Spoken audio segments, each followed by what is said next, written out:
I want you to think about something else, which is we started with the Great Commission, right? To go out and preach the word. And we have the apostles that do that, right? Where did they go? According to the grand tradition, the apostles are going all over the place, right? Like so we've India. got Thomas going to India. Yeah. We've got Andrew going to Scythia, right? And other stories. I've got Mark going into Egypt. Yep. We've got Philip going to the Black Sea and the Caspian area. Yep. So they're going all over the place, right? Despite that, where was Christianity most successful? So it's in the old Roman Empire and the Greek lands. Right. Yeah. Christianity takes root within the Roman sphere, not in India, not in Scythia, not in these other locales. It happens there. Why is that? That's not insignificant from my perspective. And what I'm going to argue, and this goes back to the earlier question you were asking about when we're dealing with the Stoic cosmology. Yeah. I'm going to assert, this is a bald assertion on my part. Awesome. That Stoicism is acting in a theoretical way the very same as John the Baptist did for Christ. Oh, fantastic. It is a theoretical precursor for the gospel to be introduced. Okay. And so what I'm going to be demonstrating as we move forward is that a lot of Stoic ethical concepts are going to mirror and match and highlight things that we normally associate with Christendom. Okay, that's where we're going with this.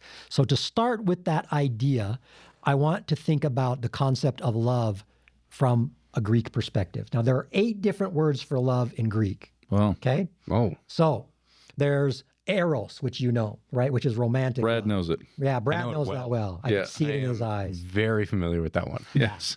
So we've got eros, which is romantic love, right? We've got ludus, which is like a playful love, like sort of like having a crush. Okay. We've got mania, which is an obsessive love, right? A love where you become absorbed by the object of your affection, right? We've got pragma, which is like a mature love, a love that has years of building and layers and depth behind it. Okay. We've got storge, which is parental love. Okay. We've got philia, which is friendship, right? And then we've got philoutia, which is self-love. And then we've got agape, okay, which is the word that is used by the writers of the New Testament to convey love. Yeah. You just drastically expanded the Greek love lexicon that I had. Yeah. All I knew was philia, eros, and agape. Yeah. Now I've got 5 more. This is awesome. There you go. See? So I've done some good today. Yes. That's interesting. Now, the question is, why did the Christian writers of the New Testament go with agape? Okay? Because it is not an obvious choice. Within the literary tradition of the Greeks, agape is the least used word. Oh, interesting. It has no cachet for the standard Greek audience. One of the differences between agape and all of the other variants that I mentioned is every other option is directly relational. You have a lover and you have a beloved, right? That which is the object that you are focused on. Agape is an abstraction. It's this universal idea. So there's nothing you can grab onto. There's nothing you can latch onto. Yeah. So it feels kind of anemic. Yeah. Because it doesn't have that relational component. So why, pray, did they go with that most anemic of words to use for that which we consider kind of fundamental to the gospel, right? Love is a key component of the gospel message. And yet, why did they pick that? So I want to read to you the exchange between Christ and Peter that you're very familiar with, which is at the very end of John, right? Christ has been resurrected and they're meeting in Galilee, and he has this exchange with Peter. Okay. Yep. So I'm going to read it to you, and I'm only going to change the predicate, and I'm going to keep the predicate in the Greek. Okay. Okay. Simon Peter went up and drew the net to the land, full of great fishes, 153. And from there were so many, yet was not the net broken. Okay, I forgot that I add that in there. Why does it have the 153 fishes mentioned? Man, I don't know. Why the 150? That's weird, right? All the stuff that you could mention in the universe, why do we care how many bloody fish were in the net? Yeah. The reason is because 153 is the exact number of fish within the Roman bestiary. Wow, okay. So when it says 153 fish, it is saying all the fish that exists we know of are what we caught, which means all mankind, right? The fishers of men. So it is a bold, dramatic statement about what is catchable. All mankind. Yeah. So it's not arbitrary. So I forgot that I put that in there. So this isn't like some bestiary, It is the bestiary. Pliny or somebody. Yeah, that was used by the late Republic and the early Roman Empire for their categorization of animals, right? And they had 153 fish that exist. Okay, interesting. So the writer of John is using that to show the expansiveness of the whole world, what we can catch, right? As fishers of men. Okay, so let's proceed. Jesus saith unto them, Come and dine, and none of the disciples durst ask him, Who art thou? Knowing that it was the Lord. Jesus then cometh and breaketh bread and giveth them, and fish likewise. Now this was the third time that Jesus showed himself to the disciples, and after that he was risen from the dead. So when they had dined, and Jesus said to Simon Peter, Simon, son of Jonas, agapao is the verbal form of agape. Agapao thou me more than these, right? And he saith unto him, Yea, Lord, thou knowest that I phileo thee. Notice the difference. Phileo is the predicate of philia, friendship, right? Disconnect. He saith to them, and he, meaning Christ, saith unto him, Feed my lambs.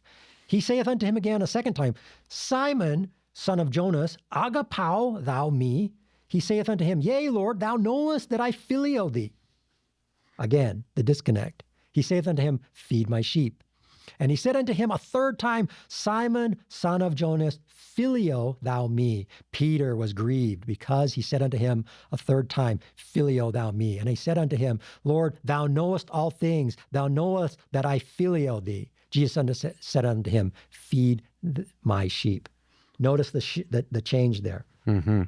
Peter does not understand the power of agape, of agapao. He only can understand the filio. And so Christ reduces down to Peter's level of understanding for that third exchange. Right? Super interesting. Peter doesn't get it. That's an example of the anemia of agape for the audience. Nobody uses that word. That doesn't have force. It doesn't mean anything. Peter can't understand it in the narrative. So Christ has to adjust for him. So again, the question is, why then is this word being used by the writers of the New Testament? The answer is because within Stoicism, agape is the fundamental word that they use for ethics. Interesting. That's what makes the Stoics unique. They're the only guys that do that. Everybody else is using the direct relational vocabulary for love, but the Stoics go the other direction. They're the guys that first go with and grapple with and use agape. So it has a cachet for a Stoic audience. So is the sense of it then, as the Stoics use it, is that is in some sense impersonal or disinterested? Is that the value of using that word? Is it takes the relationship out? I have to show this is something I have to show to all people. It doesn't matter if it's my child or my wife or my father. So Stoic ethics can be broken down into at least 4 base parts. Yeah. One of which is that they have an open ethic. And I'm going to explain that. The second is that they have an adverbial ethic. The third is that they use natural law. And the fourth is they use a sage as an exemplar. So the open ethic is going to be a direct response to what you're asking. What does that mean? Most ethical models that we see in the world are a closed moral system. Judaism is an example of that, right? Where we've got the house of Israel and the Gentile and the obligations between the one and the other. Right? There is an in-relation dynamic that informs the Jewish mind. And that is the default position of most ethical systems that you find in the world. The Stoics are the first that are going to create and put forward an open ethic, which means an unbounded ethic. Okay? Does that make sense what I'm saying? So that the obligation for a Stoic is going to be universal. It's not tied to individual relationships. It's not tied to individual familiarity, it goes everywhere. That's why they could use agape and humanitarianism or the humanity as something that they would use. Yeah. Does that work? Yeah. Okay. Let me give you some examples that illustrate this.